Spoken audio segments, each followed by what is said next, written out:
Man, the one intro that I just thought of, like I don't even want to say it because it's bad. It's bad that only like 6 people will get, but like, sounds like you might not have a choice.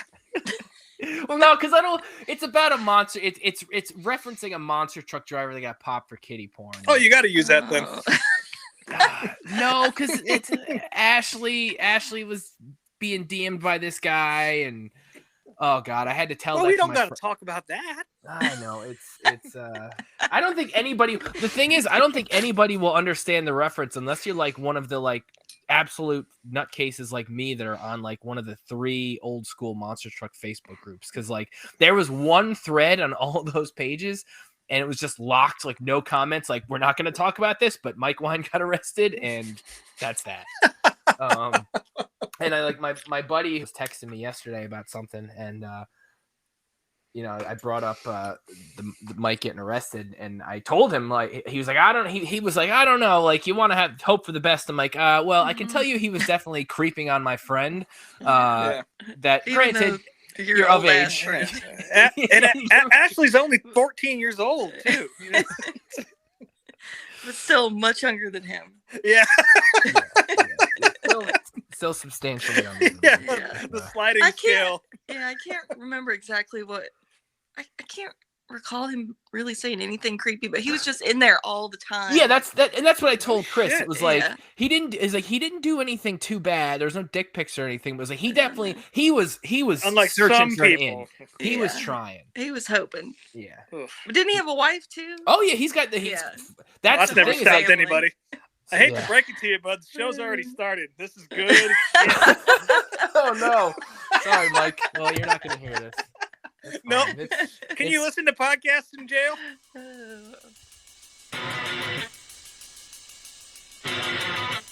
Well, yeah, certainly. I mean, it was our fault. We made a mistake. Spotter said it was clear. I wasn't clear, and, I didn't want to tear my car up, tear his car up either. I respect everybody, and I demand respect. And, I apologized to the guy when he came over the car, explained to him what happened, and then he took it to another level when he started calling me an idiot and whatever else. And I don't appreciate that. I'm not going to take it.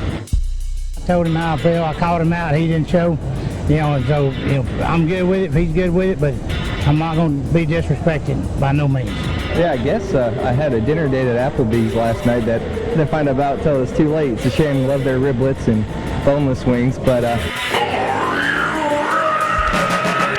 welcome to Meet Me at Applebee's, folks. This is not a Monster Truck podcast this week. I'll tell you that much. No. It's a true crime podcast. Oh, geez. I'm Brien. With me, as always, is Rob and Ashley. Folks, how you doing this week? Good. Tired from Talladega. I'm still tired from watching Talladega over here. But, Truelove was actually there, though.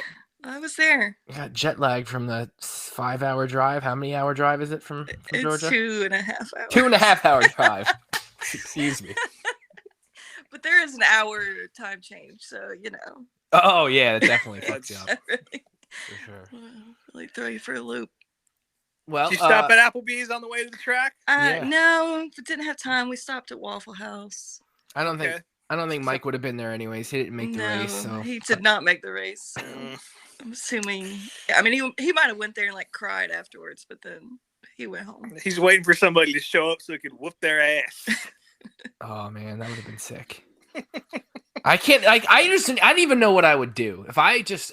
First off, I'd never go to Applebee's. Seeing Mike Harmon at Applebee's. Yeah, but if I were to somehow go into an Applebee's there at the bar, I would be right next to him ordering bottomless well margaritas, whatever special they have. You're gonna go app for app with them. Yeah, absolutely. Oh, God damn, I haven't been to Applebee's aside from the one that we're in right now recording this episode. We go every week, but on the real, that's a joke. That's not something we actually do. I haven't gone to Applebee's since like 2014, I don't think, and it wasn't good. I think it's been at least 5 years for me. Yeah, it's been over a decade. That's the thing I go with, like my dad. Well, I do appreciate that whenever we all end up in the same place, though, like the hourglass has been flipped over until my next visit, just by virtue of talking to you guys every week, because I know we're gonna have to go. Oh yeah, whenever we for meet sure. up. Yeah. And I know that Applebee's is inevitable in my future, whereas before I probably could have avoided it. Clock's a ticking. Yeah. Mhm. But yeah, so this is your second race of the year, Truelove. You've actually been there in person. It looked fucking jammed on Sunday. Yeah, so many fucking people. I heard that it was the biggest crowd at Talladega since 2008. Which is, I think, when they took out some grandstands or something to that effect, I believe. I don't know, but Yeah. yeah, shit ton of people, all wasted out of their minds, sunburnt, screaming. God knows, not real words. Well, we've all seen the multiple videos of what happens in the stands and in the infield at Talladega. So I mean, it sounds like it lived up to its reputation. Yeah. So you weren't there Saturday night. You didn't go to the dirt track or anything. You didn't see Jeff Burton win or any shit like that. No, I didn't see that. I didn't see the Frankie Muniz taking the points lead in the ARCA. You didn't get to see that. No, I didn't see any of that. I didn't see the hot mess of a Xfinity race.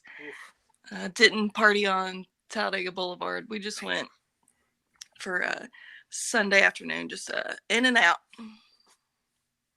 Didn't want to do any damage That makes to my sense. liver. Yeah. But Plus it was fun. It was perfect fucking race weather, like 69, partly cloudy.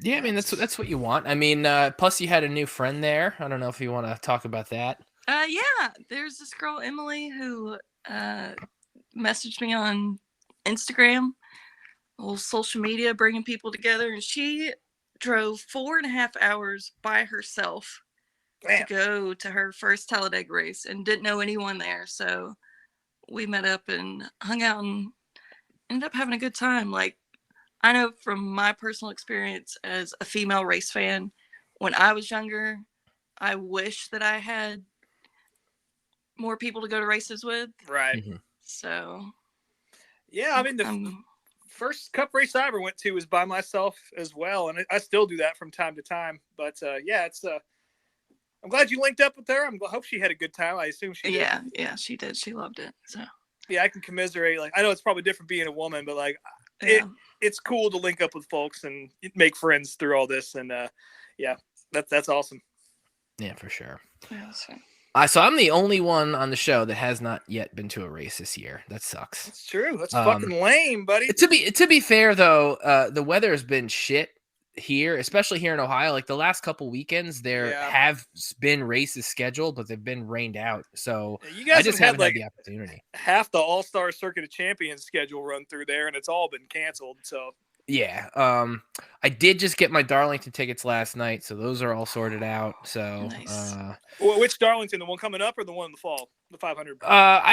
The one coming up, I may be at the one in the fall also, but I'm not sure yet. That's a maybe, but you know, I always go to Mother's Day weekend because my mom lives down there, and that makes it kind of a double dipping trip as far as getting a holiday done and going to a race. So hell yeah, excited for that. Yeah, that'll be a cool one since they're supposed to be doing a ton of stuff that weekend for the 75th anniversary. They fucking better.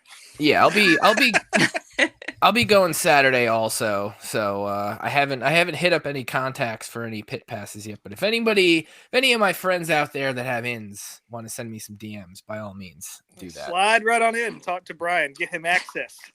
I don't know if you want a T-shirt or something. I'm happy to help you out. Just let's talk. So I will say one cool thing they did at Talladega for the 75th anniversary is they had Donnie Allison and Red Farmer from the Alabama gang do a Q&A together. Rules. So nice. I saw you post something about that, and that was actually a question I had for you. Was just how all out did they go for the 75th anniversary? If there's anything special they did, and it sounds like they might have done a little bit more than Atlanta. Yeah, it seems like it's growing a little bit as the season goes on. Like now, when I went to Atlanta, it was just like a couple things, and then they had that Q&A with Richard Petty. But for this one, they had like a huge setup with like a stage just for the 75th anniversary and like cars that they brought out, and they had a big presentation they did with Joey Logano unveiling his throwback scheme.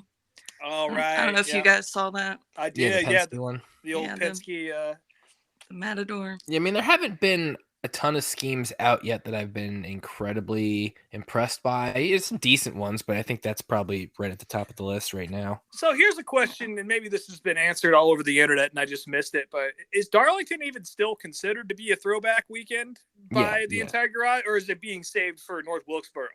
No, it is, because I mean, at Darlington, you're going to get, Xfinity cars also. So that's a whole nother crop of guys that get to do retro paint schemes. That's true. I know obviously Harvick's doing his, and I feel like somebody else, at least a couple other people, will have some special schemes for the All-Star race. But no, I mean, Darlington is still throwback weekend. Yeah. Speaking of Red Farmer, he went out there and ran the dirt track again. I think he's like 91 years old, so shout out to him. Yeah, crazy. 90 years old, and like him talking up there with Donnie, like he definitely seemed to have more wits about him than Donnie as far as storytelling goes. Yeah, I think Donnie's been in a few more fights, so from what I gather. Also, speaking of the short track, congratulations to Tanner English and Brandon Overton winning Friday and Saturday down there at the dirt track. Also, Corey Hedgcock getting the win at 411 in the World Outlaws, so good for him. Lots of feel-good shit from this weekend. Outside of NASCAR anyway. I was going to say, let's get into some feel-bad shit right now. Trying to bring it up a notch before we hammer this fucker into the ground. Yeah, I mean, it was Talladega weekend. It was exactly what you kind of expected it to be from all three series, I would say. They're all shit shows. They were all shit shows in their own different ways. I'll start this off. Again, Truelove was actually there, and I want to get your feedback on this because the race, from my perspective, on Sunday anyway, I know you weren't there the other races, but I listened to most of it on MRN on the way home. I was up on the North Shore doing some recording and shit, driving back to my house for most of the race. And God bless those guys on MRN for doing what they do, just trying to polish a turd. You can always tell. Because it's just like 15 minutes of just, Mike Bagley just like, it is incredible how these guys can stay. There is no leader here. 2 by 2 all the way down the back stretch to Dave Moody and 3. Like, they've been side by side for 3 hours. And it's just, they make it sound like the most exciting shit in the world. But like, know that they're just really just swinging for the fences, trying to polish it, What's it like in person? Well, in person, have either one of y'all been to a super speedway race? I think Brien, you've been to Daytona, right? Yeah, I've been to Daytona a bunch of times. That's it. I mean, it is intense in person, but I will say at Talladega, over the PA, they had MRN's broadcast playing the entire time. Yeah. So I'll be like, staring out the track and just kind of watching them, log laps. They're double file or whatever, but they're like screaming on MRN, and I'm like jerking my head over to the left, thinking that something disastrous just happened. It's nothing. It's just Dave Moody screaming. Yeah. And here comes Chase Elliott. He's just and I'm like, same what? fucking spot. But yeah, it seems like 2 wide is the new single file. Because these races, they all kind of like run the same way now. Everyone kind of, jockeys for the first stage like 10 laps, and they settle into whatever they do, and nothing happens until everyone whips the shit out of each other in overtime. That's just kind of seems to be the script every single time this happens. And I'll be perfectly honest, like, I don't mean to sound too negative, I'm just fucking over this shit. I'm so done watching this. And I love super speedway racing. I love plate racing. It's always been fun. It's always been kind of a novelty. You always know it's going to be different from what you see the rest of the year. And I don't know, especially like now that guys are starting to get hurt a little bit more, and seeing a wreck like the one that Kyle Larson and Ryan Preece had. And, even the shot that Gregson took, that was pretty nasty. It was just, I don't know, man. Like in the Xfinity race is its own thing. I'm sure we're going to talk about it in a second here, but I don't know. I'm just tired of seeing this every single time we go to one of these places, and it's just not entertaining anymore. Just like, when is the weekend where someone's gonna get fucked up? Yeah.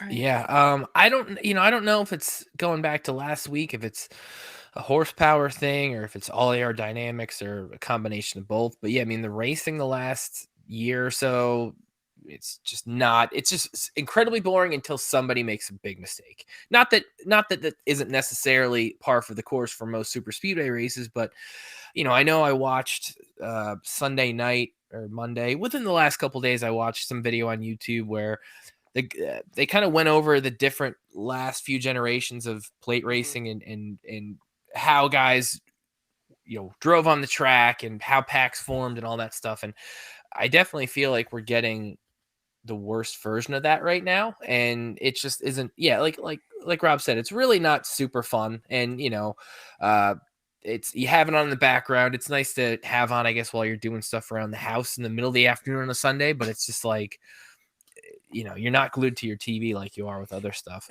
I mean, the Xfinity race was a shit show, but at least those guys are, they're wobbling around. They're struggling for grip, and maybe that's just because they have no etiquette and they're taking some chances pretty early. I cannot fucking believe that Jeb Burton won that race. How aggressive that fucking guy. I think I texted you guys 5 laps in. I was like, man, Jeb is going for broke early.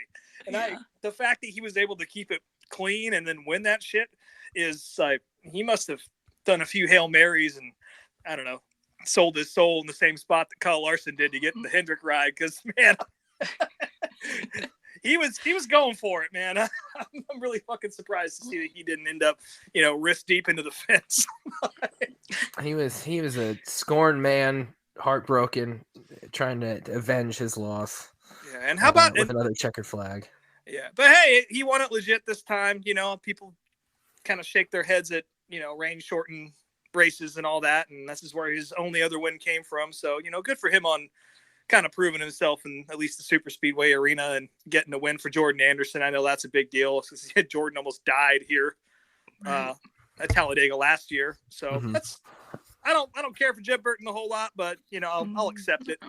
But man, how about Blaine Perkins taking that ride too? Good Lord, that was Is he even out of the hospital still? I thought he was in for a minute. I think he did get released, didn't he? Yeah, he made a post, I think earlier today or something, saying that he's out. Yeah. Good Lord, yeah. All that sheet metal's going straight to Ollie's, and they'll resell that there. Yeah, but like, when was the last time we've seen a car barrel roll like that? I mean, fucking 6 times. It was definitely old school. Yeah, for that sure. was a throwback in its own right. That was. Sure. It seemed like what happened was all the tires went flat almost immediately. So like there wasn't any rubber on the corner of the car to like bounce off of. So it just dug into the crack and stopped very quickly. And the 66 too. Also, I don't think he was even part of that wreck. He just chose to wreck at the same time. Who was it? It was a fictional driver, Stacy. I don't know. Stacey Something Perkins? weird. Is that his name? Dexter? Stacy? Daisy. Stacy Dexter. We're gonna that works. That one. We've established there's a lot of fake names. You watch. This is like one of the 50 people that listen to the show is this poor kid who just got sent into the inside wall. Sorry, buddy, but we just named him Dexter Daisy.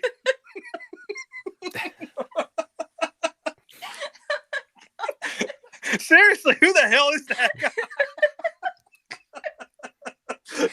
Oh my god. But he walked away.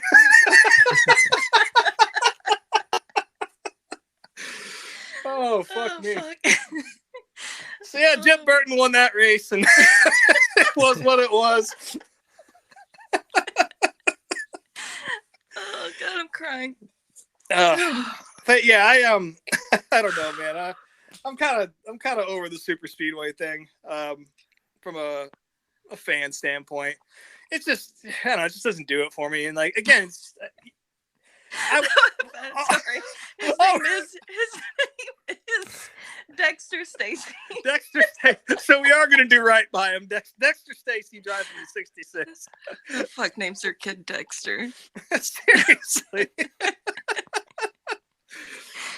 That's a pretty good 2 first name combo right there. Yeah. Untrustable. But yeah, I don't know. That's the show, folks. Where we're going Dover next week. What the fuck?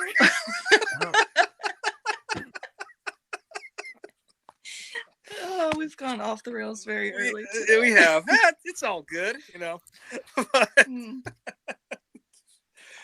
yeah, I don't know. Again, I want to go see one of these races in person. You know, I know I'm contradicting myself there, but I do want to see it in person. I know it's different, and you know, everything I've heard from both of y'all about the restrictor plate experience is, you know, it's high marks, and you know, Talladega was packed, and Daytona sells out for a reason. So I definitely want to see it, but man, I just hope that it's not at the expense of somebody, you know. And you can say this for any race you go to. I watch fucking sprint car racing, for Christ's sake, and that's about as dangerous as it gets. But you know, you don't want to see it happen there, and you certainly don't want to see it here, especially when you know, the safety of this car has been something that has been mentioned, and clearly everything worked, but it sounds like Kyle Larson got pretty close to maybe not walking out of there. So. Yeah, that was definitely downplayed on TV for sure. They didn't really show that car enough, I don't think. No, they didn't. And there's a giant hole in the side of it. You can see the roll cage just bent in. And I fully understand that the driver's side of the car has a shit ton more reinforcement than the right side. And it is designed to collapse like that. But I don't know. As an idiot at home watching this, you would hope that maybe that could be conveyed a little bit more in the broadcast, because it looked like it made me feel the same way seeing the Ryan Newman wreck when Corey LaJoie cleaned out his birdcage that one day, you know, at Daytona a few years ago. And they got out quickly, and it is what it was. But that you know, that pit of your stomach feeling that you get when you see something nasty. And you're like, oh God, did I just watch somebody get seriously hurt or killed? That's how I felt in that moment, you know. Yeah, they just kind of glossed over that a little bit. Yeah. I mean, that onboard replay of Priest taking the hit, watching what his body goes through is brutal. Just the look in his eyes, you know. And it's amazing he didn't get his wrist broken. Yeah. But you know, it seems like both of those guys are fine. Everybody else who's kind of involved in those wrecks were fine. You know, Noah Gragson got out of there okay. Again, he took a pretty hard shot into the fence. It's kind of funny. Kyle Larson actually sort of caused that wreck that got him all torn up. But everyone wants to shit on Ross for that, which, by the way, it's another example of just easy to do. The NASCAR fandom's hatred of the Melon Man. That wasn't his fault. Yep. That was not his fault. Once again, he's vindicated in my eyes. Yeah. No comment. Yeah. So, I mean, I feel like that covers most of what happened at Dega. What else was going on in the motorsports world this weekend? Were there any other races going on? I mean, I feel like Tony Stewart won last week. Did we even talk about that? He won his first race. He did win in the top alcohol dragster, which is impressive. Good for him. He won by like 100,000th of a second or something crazy like that. 10,000th of a second. Yep. So now the man's got that in his trophy case as far as something else he's won in. Just you know, pretty amazing to see. Yeah. I saw a tweet about somebody from F1 talking about trying to buy IndyCar and turning it into F1 America and getting rid of ovals. Rob, did you see that? Because I don't know who that guy is. And Nope, I can't read stuff like that. My brain blocks it out automatically. Okay. I saw a lot of responses. Whoever this person was from F1 was like, yeah, this guy's a drunk. He doesn't know what he's talking about. Like, nobody's going to do that. Like, I feel like Roger Penske, now that he owns IndyCar, is not be selling IndyCar for that to happen. Absolutely not. I don't think so. Yeah, fuck whoever said that. We're not going to make an F1 part 2. They tried that with Champ Car and it didn't work. So, and then the other thing that I did want to bring up that I had multiple people who aren't really race fans send to me. There was a clip that went viral on, I don't know, one of the social medias of the stadium super trucks at Long Beach. There's a clip that it went around and you know, there's basically just these guys flying down the Long Beach Strip. You know, when those guys race, there's a handful of jumps and these trucks are jumping like at least like 75, 100 feet, it seems like. And then they're coming out of the turns on 3 wheels. And it was just one of those things that Yeah. I think, yeah, even if you're a regular race fan like us, like it's still pretty impressive to see. But the fact that I had so many people sending it to me who were just like, whoa, what the hell is this? Like I'd never seen it before. And it's like, well, if you'd listen to our show, you'd know plenty about these trucks and how they exist. Yeah, we did a whole damn episode on it a couple weeks ago. So I couldn't tell you which one it was, but it's one of the 10 episodes. By the way, this is episode 10, guys. Woo. We have crossed the proverbial threshold, technically episode 11. So I was going to say, technically it's 11. Most podcasts fail by episode 10. And we have cut through. We're still here somehow for now. Brian's typing up his like letter of resignation for Instagram right now. Getting the graphic all set up and a special Speedway Screens code to get a discount to celebrate him leaving the show. Leaving Truelove and I to talk about our favorite onion rings from chain restaurants across the country. Just laugh at dumb driver names. That's not happening. I don't think. But you never know. Will we be here next week? Who knows? We might be. I think so. I think so.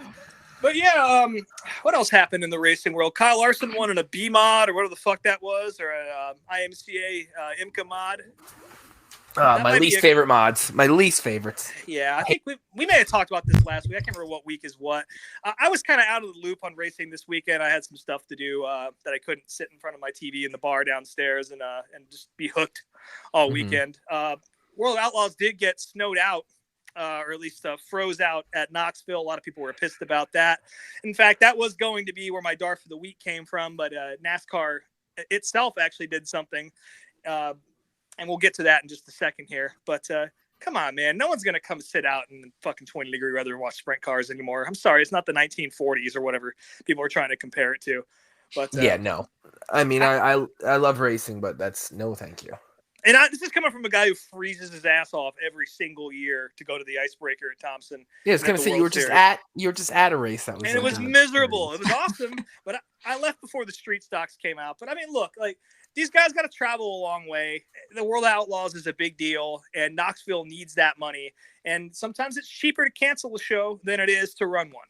And I think they made the right decision in this case. Yeah, it's fair. Yeah, that point that I think a lot of people miss when races are poorly attended is it does cost a ton of money to have all your facilities in order and staff and safety teams and all that shit. And yeah, if you've only got a few hundred people or 1,000 people in the stands, like those bills can't get paid, so. And Knoxville's a big fucking track. Yeah, it's one of the biggest, so. Yeah, so they have a pretty high overhead, I would imagine, and they got to meet it. So give them a break, folks. Yeah, well, that's all I got. Ashley, you were at the race. Rob, you were preoccupied. So yeah, I think that covers the news segment for this week. It does. It does cover the news segment. Was there something about Kenny Wallace you wanted to bring up again? Oh yeah, so there's always something with Kenny. Kenny now.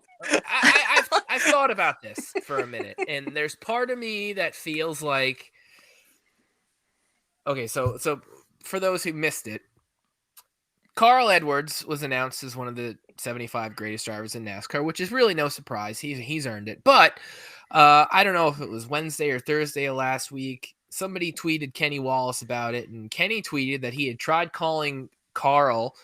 And again, this is all kind of insinuated. Like Kenny didn't necessarily say these exact words that he was calling on behalf of NASCAR to invite Carl to be one of those drivers, but that was kind of what was insinuated. What he made it sound like. Yeah, like someone put Uncle Kenny in charge. As the host of Trackside Live or whatever the fuck it is. Yeah, and he was like, nope, Carl denied, and it was just like, okay, that's weird, but like then all of a sudden Carl, gets announced as one of the 75, and I didn't see any rebuttals from Kenny, but part of my theory. Uncle Kenny took him out. Wow, that was quick. I knew he was gonna quit, but I didn't know it was gonna be like that. It's just Irish goodbyes. He did. But yeah, Kenny was wrong about that. He's trying to insinuate that that Carl Edwards was not going to be included in the 75, which honestly, that would have been pretty egregious, dude. And it's kind of crazy how Carl, and it's by his own hand, but it's pretty crazy how he's been sort of dropped out of the NASCAR conversation. Yeah.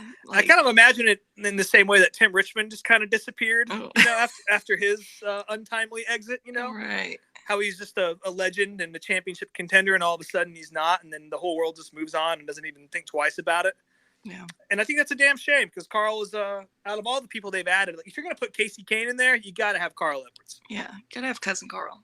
Yeah. And I think he got robbed of several championships. I think he is one of the best to do it. And I'm not a Carl Edwards fan. I don't even like the guy. But I think that if you're going to have this conversation, you can't ignore Carl Edwards as being a part of it. So, sorry, Kenny. But also, I think Kenny just kind of talks shit sometimes. Right. I mean, I think maybe he knew, Yeah. They're from the same state. Maybe he was a little jealous. There's like 40 people who live in Missouri. So they probably ran into each other at the old IGA or something like that. Man, do you think Brien even realizes that he's off the show? You think he's just talking to himself right now? He might be. My laptop just died. on a He's 10-minute rant. No, Uncle the show just split off into a new show. Guys, I didn't quit the show. What was the last thing I said? I was on a rant here. My we were talking about Kenny Wallace and Carl Edwards. We did cover it a little bit, but yeah, well, I do want to hear what you had to say. Did I even get my theory out about wrestling? Because that was where I was. No. I must have been talking for 5 minutes without even knowing. Yeah, we was wondering how long you went on for. Fuck me. I had a whole goddamn rant, folks. Wow. Here's my theory: that Kenny. I think this was all bullshit. I think this was some wrestling kayfabe shit that Kenny was just trying to drum up some controversy. Like, let's not put it past him, folks. Like, Kenny is more than capable of spouting some bullshit that is as far from the truth as it gets, just to try to get people to pay attention to him. So that's where I'm thinking this whole thing came from. Because, I don't know why he would say that if it wasn't, like, what authorities Kenny Wallace have? He's just walking just because he walks in a racetrack and gets taken on the Grand Tour doesn't mean you can just call drivers and invite him to be one of the greatest of all time. I don't know where that came from. Thinks he can just trespass into any NASCAR office he wants. Yeah. So sorry. That's where my rant was going, folks. I went. Oh God. I was wondering why nobody was laughing, because I was definitely yelling some shit. And now you know how I feel anytime I open my mouth. So it's that silence. that's my Kenny Wallace rant. Yeah. Well, we're talking about the 75 drivers. I just want to give a little shout out to my boy Chase Elliott, also making the list. Yeah, I think he kind of had to happen. Yeah. I mean, him and Larson's stats are basically on par with each other. So if Larson's getting in, then Chase deserves it too. He's got the championship locked up, and he's the most popular driver. I think it's I think he's the youngest to make the list too. So far. Unless they're going to dig up Trevor Bayne or some shit like that, I don't think anyone younger is going to get in there. So I do think it's kind of interesting how. And maybe this is just on me, but I was a little surprised to see so many current active drivers make the list. I was too, yeah. You kind of expect Kyle Larson and Chase Elliott, though they have every right to be on this list already. I kind of expected them to be showing up in the next round. Same. I'm looking here now, and they've got 13 drivers left to announce, it looks like. So who else do we think is going to make this list? Because they added Ron Hornaday today. Yep. Did they? I didn't see that. That makes sense to me. Because I'm seeing Mike Stefanik's on there too, also, which I don't know if they actually announced that yet either, but he's on their Wikipedia page as being. Oh, we yelled about that on the okay. I got real angry. Oh, right. I'm sure Dale Jr. is gonna make it. Yeah, of course. He'll make it on there. I wouldn't even be surprised to see Denny Hamlin get added on there. He's already on there. Oh, he is. Okay. There you go. I guess you have to put Logano on there. He's already a two-time champion, and Kyle Busch. Those two have to be on there. Yeah. Yeah, for including modern drivers. Yeah, Jeff Burton just got on there as well, which is totally warranted. You said Jeb Burton. Jeb Burton for his big win at Talladega. They're just going to give him a slot. I'm struggling right now to think of who else they could add. Harvick's not on there yet either, so he has to. He'll be. It's almost certain that he's going to be included. In fact, of all the current drivers, he's the one guy that I thought would be. And Kurt Busch hasn't been mentioned yet either, I don't think. And Jimmy Johnson. Oh yeah. So we got to be at least 13 now. Well, now we're at 20 at this point. Now there's only you got a couple fucking Buckshot Jones, Jerry Nadeau. Who else? Dave Blaney. Steve Grissom. Yeah, that's a good one. Who else? I'm looking at my wall of diecast over here. Let's see. Who's the kid that was supposed to be the next Jeff Gordon, but then fucked it up? Drove for Evernham. Casey Atwood. Yeah, that's him. That's the one. Let's throw Casey Mears on there while we're at it. Casey Mears, son of Roger, right? Mm-hmm.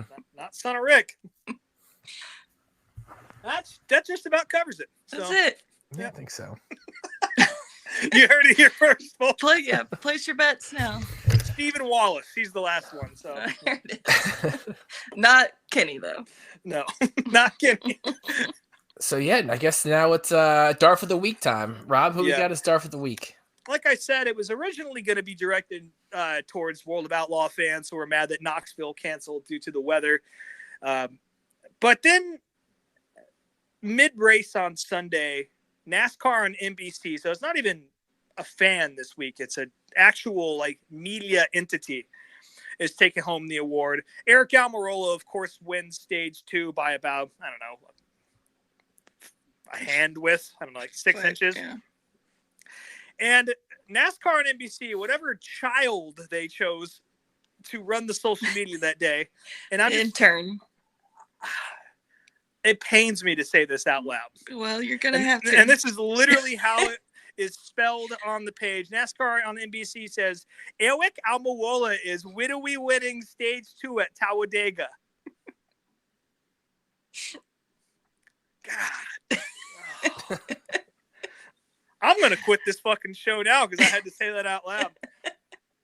You want to talk about, and everyone rags on Fox and shit for, not doing a good job of covering the sport. Well, Ashley's gone now. Fuck's sake. But yeah, good God. It's so infuriating. I'm sorry. This is if you want racing and NASCAR in particular to be taken seriously as a legitimate sport, you can't, in my opinion, and maybe this is just an old man yelling at cloud kind of thing that I'm saying here, but don't make it some fucking dumb internet bullshit like this. This is serious shit. Again, Ryan Preece almost drove straight through fucking Kyle Larson at the end of this race here.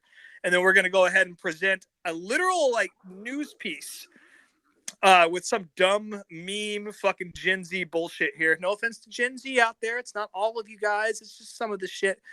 But it just pisses me off. So whoever this is, just go get a job somewhere else, please. Stay off the internet. I think there's a time and a place for this type of post.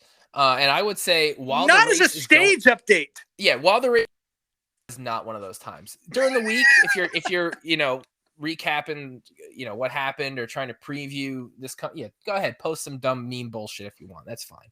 But yeah, while you're doing ongoing coverage, and again, it wasn't a NASCAR on NBC race, so maybe that's why they felt it was appropriate. But yeah, it was definitely weird and unnecessary. So yeah, I hated that so much. It made my skin crawl, and I hate that baby talk shit so much. And it just reminds me of have you seen that shit with the baby Yoda dolls that people will buy and they dress them up?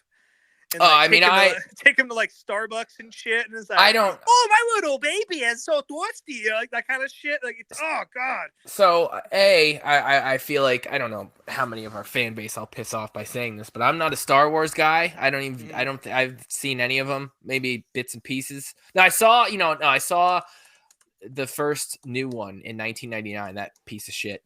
That was awful. Shit movie. Yeah. Yeah, but that's awful. And I am a person that I don't even do that with my animals. Like I'm not, I don't baby talk my No, I animals. talk treat to them my like animals. adults. Yeah.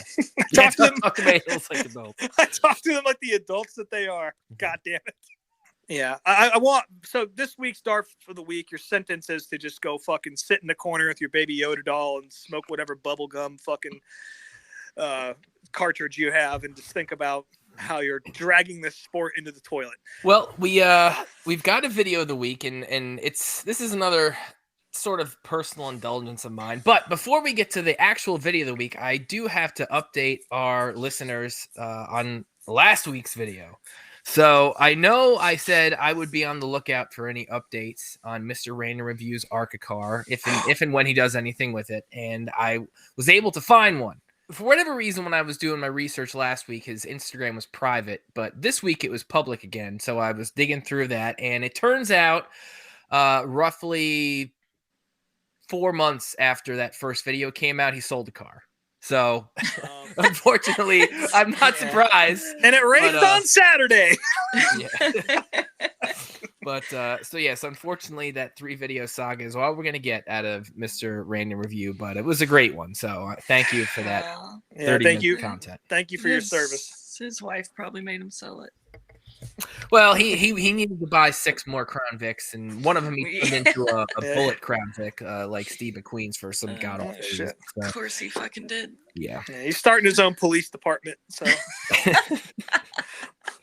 but yeah, that brings us to our current video of the week. Now, again, we are a modified podcast, dirt, asphalt, whatever you got, we're into them, except for IMSA modifieds because they're trash. But take them X mods and shove them up your ass, buddy. Mm-hmm. See, they always say this, but I'm not a modified person, so I'm learning about the modifieds right along with the rest of y'all. Well, you didn't grow up with them like we did. It's not a Southern thing down here. But also it's majority rules on the show as far as that's concerned. So this is a modified podcast. But yeah, you're learning to love them. You will love them. You will learn to love them. But anyways, this weekend in upstate New York, Lebanon Valley is going to hopefully have their track opener of the year. Yeah, we'll see about that. Yeah, we'll see about the weather, Rob. I don't know what it's looking like up in those parts, but not great. It ain't good here. Speaking of modifieds, the Stafford Spring Sizzler is scheduled to happen this weekend as well. That's where I'll be. If anyone listening to this goes to the Sizzler, hit me up. I'll be there both days. And Saturday's looking good. But Saturday night into Sunday looks pretty shitty. So we'll see if there's any racing here. And Lebanon Valley's not that far up the road. So if it's raining at one, it's raining at both. So yeah. So maybe you'll get to see some racing if you're up in those parts. But the race we're watching this week is the 1996 Mr. Dirt Classic, which is an annual race that still to this day happens at the track. It's a 75-lap feature. A lot of the bigger names that run the Super Dirt Series, because this is part of the Super Dirt Series, weekly touring series in the Northeast. A lot of the bigger names and a couple guys would kind of come out of the woodwork to run these races. And this one was broadcast. It says live on the Sports Channel, which was like a sort of a regional Northeast sports network that I think went defunct sometime in the 90s or 2000s. I think it's still around in some capacity, but I think Fox owns it now. It turned into sort of the Fox Northeast. Oh yeah, got absorbed. Yeah, that makes sense. They don't show dirt mods anymore, I can tell you that much. Yeah, definitely don't do that. But this was broadcast, and this particular broadcast was the commercials are all from the Western New York area. So that must have been one of the Western New York affiliates, which makes total sense because this whole area, we'll get into it a little bit later on, is very big on dirt racing, modified racing. A lot of the sponsors that both have commercials and sponsor the races themselves are companies from that area. So it all kind of ties in together that they're airing this live. Right. I definitely was not watching this live, and I wasn't there either. I would have been 12 when this happened. I definitely was going to races still, and this was during that period where I did know the Tremont kids. But yeah, I was not at this race, but definitely cool to see this broadcast supposedly live. Some of the timing on the commercial breaks and stuff is funny, but they say it's live. I didn't catch the one announcer's name, but he sounds like a very bad Bob Jenkins knockoff. Like exactly like a weird Bob Jenkins. We didn't talk about this at all. That is the one note I have, besides Brett Hearn's Bud car looking just absolutely beautiful. That was the one note I had, was like, who the fuck is this Bob Jenkins clone that they got going on? It's not Bob Jenkins, though. No. Great value brand. Yeah, for sure. They start out the broadcast kind of giving you a rundown of brief history of the race and talking about some of the contenders and some of the local guys, and they talk about what some of the drivers would do if they won the race, as far as the money they get, because this race had a $17,000 winner's purse, which is pretty big for a modified race back then, and some guys better than ones now. Yeah. Some guys were buying motors, some guys are getting chassis. One team went unnamed, said they were going to party. I found it interesting that the guy, and I forget his name, the guy who won the 92 Mr. Dirt race actually used that money to help pass the bar exam, which I thought that was interesting. And it wasn't even a young guy. It was like an older guy that, just decided to go back to college in his midlife. Mark Fleury, wasn't it? Yeah, Mark Fleury. That was it. That's the name. So just kind of interesting. We get a early introduction to the Tremont family. Tremont's Ken Sr. and Jr. Ken Sr. raced at the Valley all in the 50s, 60s, and 70s, and his son took over driving duties for the team in the early 80s. He was a multiple-time track champion. At that point, he had 50-something feature wins. He was a strong contender, and he was really good in the 90s. Like this period of the 90s, like he only won one Syracuse 200, and it was in, I think, either 98 or 99. We'll get to what happens at the end of the race, but let's just say you'll be hearing more about the Tremonts later on. Mm-hmm. No Bob McCready in this race, which I thought was interesting, but you get a lot of the big names. You get Brett Hearn, you get Jimmy Horton, Doug Hoffman, Jack Johnson. Now, I missed this. Why was Bob not there? Because he does show up. They show his face, and he's in the point standings. He's running I think he's like sixth in the points at this. But he's not at the event. I didn't hear them announce it, and I was trying to find out. Like I was Googling that today, and I couldn't find any information. My guess is either an injury or something with his car. But even then, at this point, his team was very well established. So maybe it was an injury. Who knows? But he wasn't there, which didn't make a whole lot of sense to me. The race itself, it was a decent race, but I think we're going to talk a tiny bit more. At least I am going to talk a little bit more about some of the other stuff that was going on. This first commercial break, they do a rundown of all the different sponsors of the race itself and of the broadcast. In between each sponsor, when they flip the graphic, there is this screeching that I don't know if they try to make it sound like an air gun, but it sounds more like 6,000 nails on a chalkboard. And it's just very grating to me. It's not good. It's not a good noise. Not good at all. This broadcast itself brings back a lot of memories of my childhood, for numerous reasons, not just the fact that it's at the Valley, but you get FaZe Drugs as one of the sponsors, which FaZe was another Northeast drugstore chain. They were based out of Syracuse, and not only did they sponsor a lot of different races, they sponsored the race at Syracuse for many years. They also owned Wheels Discount Auto Parts stores, which I didn't know that they were owned by the same company. And they were another one that did a lot of short track racing sponsorship in that area in the 80s and 90s. So that tax write-off. Yep, exactly. So that was just a nice little, trip down memory lane for me. And even A+ Mini Marts, they were a huge sponsor then, and they're not around anymore either. Dude, that fucking commercial is if you want to know what people in upstate New York eat, what niche, weird little brands of stale pretzels they enjoy, that's the commercial. There's that nice shot of the chip aisle or whatever, Mm-hmm. and it's every fucking regional brand imaginable, and I love it so much.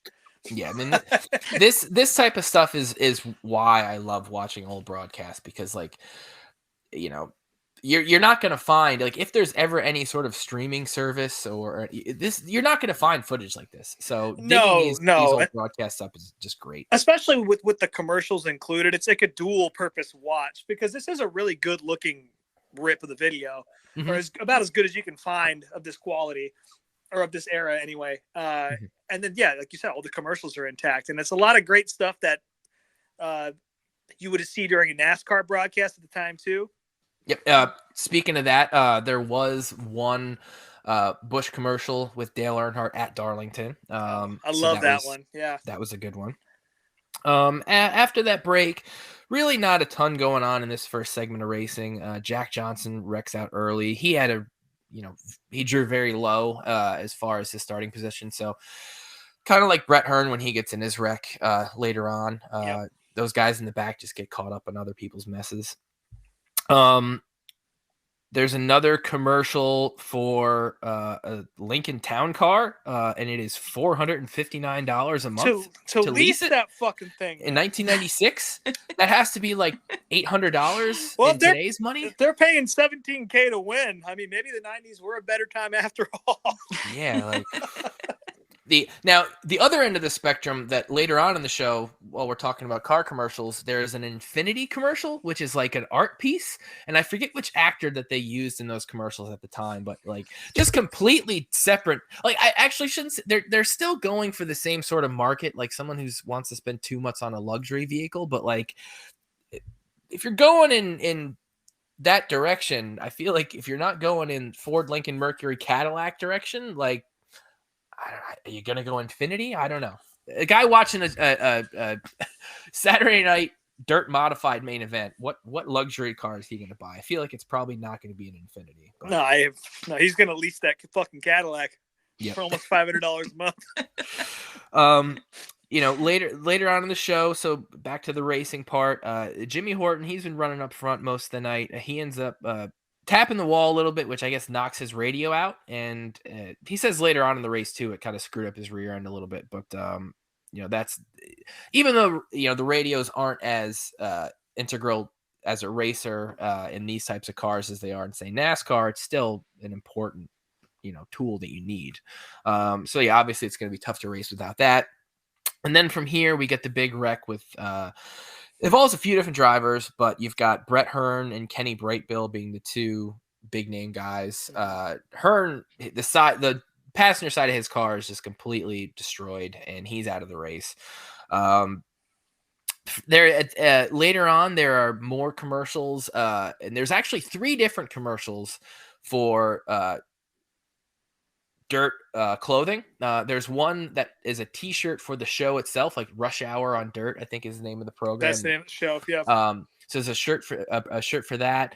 There is a program or a commercial for a catalog of all the different dirt series merchandise that features Brett Hearn modeling some of the clothing. If you look closely in the shot, Brett Hearn's modeling the clothes. And then the last dirt apparel commercial features a very 90s trend of just embroidering a logo on a denim shirt. And there's some lady out there looking very not quite Reba-esque, but in that sort of country mom 90s look of just like with her hair out in the sun, like showing off her new that's a hell of an adjective right there, buddy.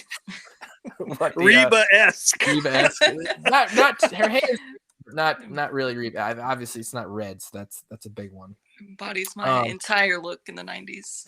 I didn't want to listen. I was gonna let you say that because I kind of figured, and I've seen some of your childhood photos, so yeah. I was gonna let you bring that up. Yeah. Another commercial too, and part of this block is the Cops Uncensored tape, and there are fan reactions at what looks like the AVN Awards or something. Like there people are talking about how good this tape is, and it looks like they're at some sort of weird convention. Who knows what that's all about? You cannot buy the VHS Well, I might be able Anymore. to find one for you. But you can't call the number or anything. It's, believe me, I tried. It's not in service. But. Going back to how I mentioned the commercial breaks and how they're cut with the quote unquote live footage is a little bit odd. Maybe here's an instance proving that it was live. Kenny ends up Kenny was second place to, I forget the driver's name, but it wasn't somebody I totally recognized. But he ended up getting the lead about halfway through the race during a commercial break. But really from there kind of dominates. Like Jimmy Horton gets up there a couple times and battles with him, but I think he pretty much after 30, 40 laps that the race is his. Not long after Kenny gets the lead, driver named Tommy Corellis ends up spinning. Now, the Corellis family, they ran like a gravel concrete company right in the center of my hometown. And like you could see it from the street. It was right next door to the Ames department store where I got caught shoplifting when I was 10 years old. And then later, no, you got to tell us what you stole. Okay. So I was 11 years old. Think about this. This was 94. I was wearing a very shitty bootleg NASCAR t-shirt and sweatpants, and I was putting basketball cards down my sweatpants. 1994, I was a shoplifter all over the place. I had stole thousands and thousands of cards from Walmart and Ames and all the department stores, and my dad kind of just turned a blind eye. He definitely like saw me doing it and didn't know what to do, so he just eventually I got caught and I couldn't go in that store for about a year. But this happened like 2 weeks before Christmas, and me coming home having to tell my mom that I got caught shoplifting. It was literally like the episode of The Simpsons where Bart steals Bone Storm, and like Marge isn't mad, she's just disappointed. And that's kind of how the week or so before Christmas that year was for me in my household. So you're telling us you might be on that Cops VHS? I hope so. It would be great if it was. That's why you'd be able to give me a copy, is because you've got one. Yeah, that's what he gave everyone. They mail a copy to all the year. participants. Yeah, you don't get paid to be in that video. You just get a case of tape.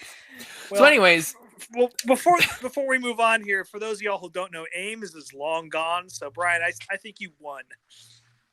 Well, the Northeast regional references. I put them out of business. Yeah, you outlived Ames. So I think I and can't Bradley's. remember. Bradley's. There's a few different other ones. Caldor. That's it. Yeah, you outlived all three of them. So I did. I think you won.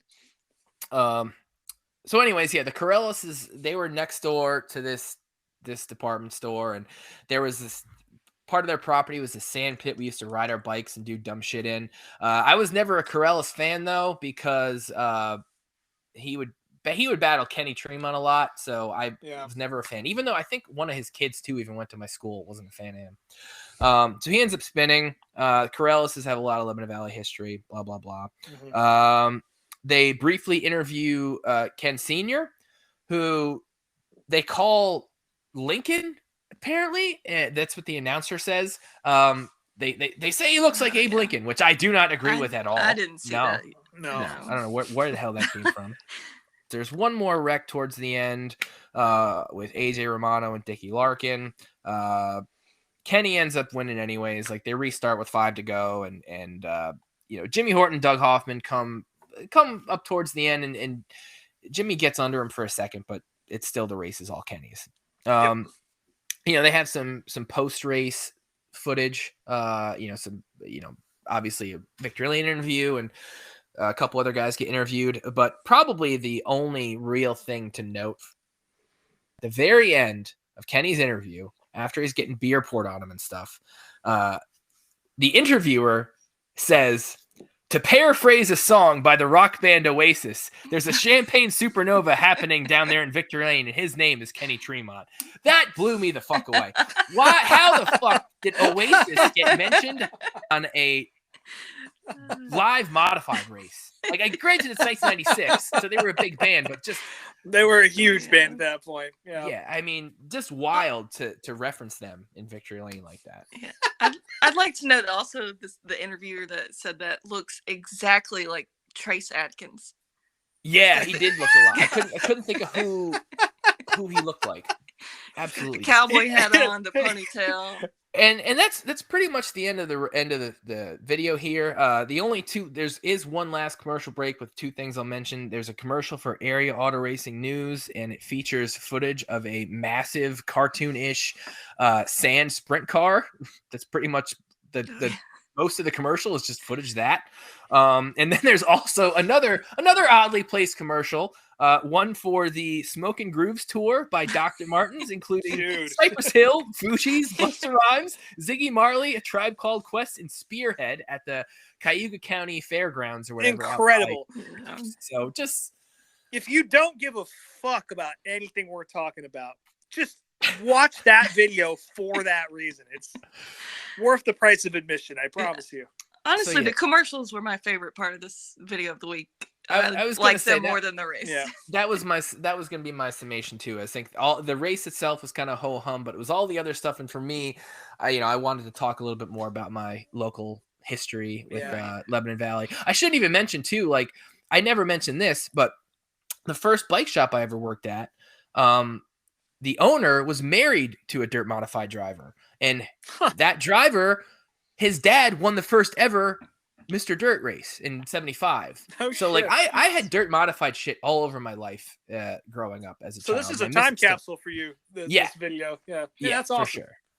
So again, that was me indulging in some local history for you folks. So thank you for going down that journey with me, and who knows what I'll find next week. Hopefully something more ridiculous. I mean, this is great. Yeah, and again, this just solidifies the fact that if we don't go to Lebanon Valley this year, I'm going to be very upset with you. Oh yeah, I will be. I mean, I haven't made any plans to go home yet. I will be going home at some point. I will 100% be going to the Valley for sure. And so yeah, that is the 96 Mr. Dirt at Lebanon Valley. So yeah, that's the majority of our show. Next week we've got Dover coming up. Rob, are you going to Stafford again? It sounds like. Yep, I'll be going to Stafford this weekend. Again, it's opening weekend down there. The Spring Sizzler. I think there's like 47 modifieds on the entry list, which is huge. I think there's about 40 cars in the American Canadian Tour. There should be some last-minute entrants too. Not to mention all the weekly divisions. So I'll be there Saturday and Sunday. Usually it's Friday and Saturday if there's 2 shows, but Saturday and Sunday for the whole thing. So if anyone listening wants to grab a beer, I'll be there the entire time if Mother Nature allows it. So yeah, I was gonna say I think there's opening weekend at the one asphalt track by me, and I'm sure Attica or Fremont are running, but again, that's if it doesn't fucking rain. As of right now, after Thursday, it's rained for like the next week. So I don't know. I might have to just wait till Darlington to actually see some racing this year. Yeah, but we might also be watching a bunch of jet dryers down at Dover. So they might escape the rain though, from what I can gather. But Dover this weekend. I love Dover, to be honest with you. The racing has been kind of whatever the past few years, but I really like that track. It's unique. There's no place like it. Mm-hmm. And I always look forward to watching all the races that happen there. Yeah, I think it's, with this new package too, I feel like the racing last year was okay. It's not like it's a higher bank track than New Hampshire is. But it's still just a basic oval. If it's not raining, it should be a good race. And is there any F1 or IndyCar, anything else going on anywhere? Or no? No IndyCar just yet. Actually, no, they're at Barber. I'm sorry. So we do have a good IndyCar race this weekend down at Barber. It's always a great show at Barber. What a fantastic road course, and not too far from Talladega. So hopefully everyone's sobered up down there by the time Sunday. Don't count on it. Based on what I saw, no. Yeah, and then it's May, and then it's all Indy for me for the entire month of May. So you guys better get ready for that shit. Well, hey, I'll be going to 2 NASCAR races in May. Ashley will be going to 1 for sure. So I'll be going to 2. So what other one are you going to? The 600 the week after. Oh, that's right. Yeah, good luck with that. All-Star race. Yeah. Good for you. Oh, that's right. You got All-Star race tickets. That's awesome. Good for you. Yeah. I think my big plan to see North Wilkesboro again is going down to see the modifieds, and I believe September, I think, is when it is. Yeah, that'll be cool. This seems cheaper. Yeah, just to see North Wilkesboro in any capacity is worth the trip. I guarantee you'll have less traffic and bullshit than we'll have to deal with. So absolutely. Yep. Cool. Well, I guess that wraps up this week's trip to Applebee's. As always, follow us on social media at Meet Me at DaBees on Twitter and Meet Me at The Bees on Instagram. I am Speedway Screens on all the things. SpeedwayTSJ.etsy.com is the shop. And here are the reluctant plugs from the other two hosts. Well, it's not so much reluctant as I just ain't got shit to talk about. You can find me, RobMotes_unofficial, everywhere on the internet. My band is These Wild Plains. We are going to have some shit popping up pretty soon, though. So keep your eyes peeled there. Yep. And Snake Mountain _Truelove on Instagram. I'll probably try to post a bunch of shit from Talladega this past weekend over there. So. Woo-woo. Cool. All right. Well, thanks for joining us, y'all, and we'll talk to you next week. Hell yeah. Continental's got the check.